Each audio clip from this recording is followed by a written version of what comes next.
Alright guys, I am finally going to do my review of the newest Megadeth album, The Sick, The Dying, and The Dead. I'm really kind of glad I started this review thing up a little later than earlier, because this album had to grow on me. When I first heard the singles, at first I was like, okay, this is promising, it sounds like some thrash again. And then the album came out, I went and bought it immediately.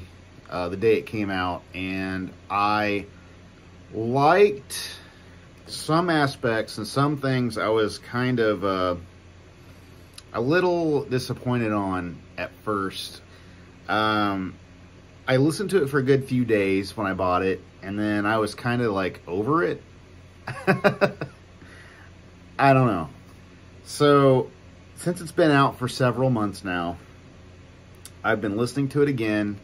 The new Metallica came out, so obviously I'm spinning the new Megadeth, talking about these new albums, and let's get started.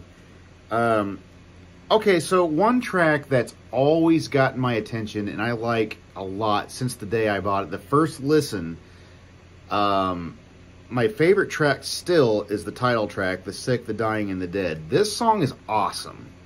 This song's got an amazing intro with like great chord progressions, and it just embodies everything that I like from Megadeth. I mean, this could totally come off of like Rust in Peace or something for me. Like, I love this song.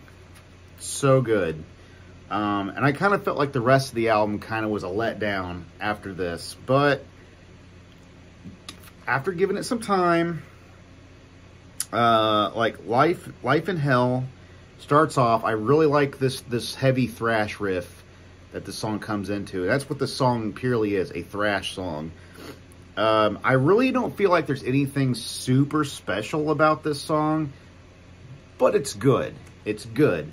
One of my biggest beefs with this album, and really like most new Megadeth albums, even Dystopia kind of put it in the same category.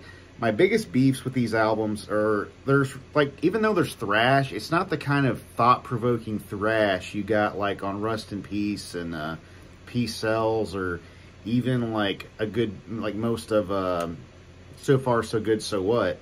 Most of the tracks here are pretty stock thrash songs, and but they're still good in their own right. Okay, another song on the album, the third song, Night Stalkers. This was a single, and while I like the fact that it was really fast and thrashy, that's about all I can say about it. Like, I feel like the main riff in this song is so stock. But I'm not saying it's bad, it's enjoyable, but it's nothing that surpasses, like, I like the kind of thrash riffs that was off Endgame a lot more than like the kind of thrash riffs like Night Stalkers. Like, I don't know. That's just me. You got like Dogs of Chernobyl. I mean, it's pretty cool. It's got a mix of slower and faster stuff on it. I don't know, it's interesting, but Sacrifice, I'm starting to forget what each song sounds like. That's the problem. It's when you listen to this album as a whole, even after a couple times, I feel like there's still some tracks where I'm still trying to think, what did that sound like again? But I don't know. It was all right. One thing, there are a couple tracks on this song that generally are a little cringy. Not necessarily that the songs themselves are bad, but one of them is Junkie. I don't know. The song's not that bad, but just the way he says junkie in the song over and over, it just sounds stupid. I literally thought he was saying chunky. I was like, what is he saying? And I look at the CD. Oh, junkie, not chunky. Okay, that makes a little more sense. But I don't know. Probably it's not a bad song. It's just I just don't like the junkie part. Psychopathy. I don't know. I can't remember quite. I think that was that one of the speed metal tracks on it, or am I getting that mixed up? Maybe Killing Time is one of the ones I really like. It was on the faster side. A little more, I don't know, like classic speed metal type stuff. Like maybe like a new wave of traditional, or new wave of British heavy metal type of song, if I remember right. If I'm not getting these mixed up. Soldier On. It's a good song, but it's nothing amazing. It's the type of track, this is the type of song that you would have heard off of, really the past several Megadeth albums. I mean, like, this song could have been on Dystopia, it could have been on 13, it could have been on even Endgame. It's just kind of a pretty stock, modern, heavy metal song from Megadeth, but it's okay. Let's see here. Maybe I don't even know how to pronounce it. Celabatante? I don't know. One of these songs were cool speed metal songs. I can't remember which one they were, but I liked it. Mission to Mars is the other track that I thought was a little cringy.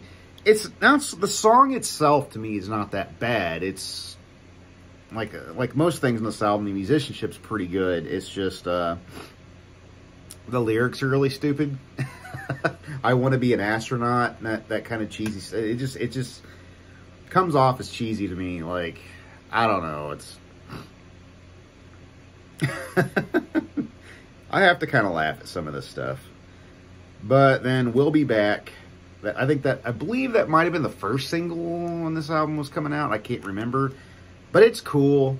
But once again, it's one of those thrash songs that doesn't really, like, make you think. It's like, yeah, it's fast, but it's not those, like, insane riffs from, like, the early days that were like, how in the heck do you play that? You know what I mean? It's like, I gotta go grab my guitar right now and learn this riff. It's so cool. It's like nothing like that. But it's cool. But it's cool enough. I enjoy it. Of course, it comes with a couple bonus tracks. I don't know. But I'm not even going to mention them because I really barely listen to the bonus tracks. So, my final thoughts are, it's grown on me. I think it could be as good as Dystopia. Funny enough, Dystopia kind of was easier for me to digest at first than this album. And I don't know why that is. I think Dystopia's biggest letdown was a lot of self-plagiarisms. For instance, like the song Dystopia was basically a rewrite of Hangar 18, if you really break it down. Piece by piece, it really is. But I don't know. I think Dystopia might have been easier to get into, but overall, this might be a little more. This might have a longer lasting effect, maybe. I still got to give it time. You know, in like 5 years, I don't know if I'm going to keep listening to this or not. I don't know yet. But right now, it's better than I remember. It's still not the album I was hoping for. I still wouldn't put this above like Endgame. And Endgame's one of those albums. It's not like Endgame was anything super spectacular. It was just really good at what it did. It was a thrash album, the kind of Megadeth album that we've been waiting for a very long time, and it just happened to hit hard, and it was just, and it really wasn't like, there really weren't very many tracks that I were like, well, this just sucks, or this is really dull, or, you know, like, most of it was pretty solid. And this is, for the most part, with the exception of a couple of goofy lyrics and stuff, like, but it's, musically, I like it. The production's really good. I will say that. I do like the production on this. The biggest thing, this is probably the elephant in the room, the biggest weakness of this album, and I'm trying not to hold this against Dave Mustaine, because he just got through with beating throat cancer not long ago. The vocals, this might be the worst album vocally for Dave Mustaine, and like I remember his voice was a little low and raspy on Dystopia, but in a way it almost worked for its benefit. Like it kind of sounded a little meaner on that, but this just sounds a little weak. Like, it almost sounds like he's having a hard time getting it out at times. I don't know. I don't know. But that's the biggest problem with this album. It's mainly the vocals. But, you know, I believe Kiko played on this again. Lead guitar, like, the solos are amazing. The riffs are good, if nothing else. They're good. But I still think the title track is the best thing on here. It's the most thought-provoking, most interesting piece of music on this whole album, as far as I'm concerned. If the rest of the album had the quality of that track, this would be a masterpiece. But unfortunately, I still would just call this good. So if I had to give this like a rating out of 10, I would probably give this a 70%, or 7 out of 10. So, not bad. Enjoyable, not a masterpiece. It's got some flaws, but I think most people would be happy with this if they give it a chance. But there it is. Till next time, guys.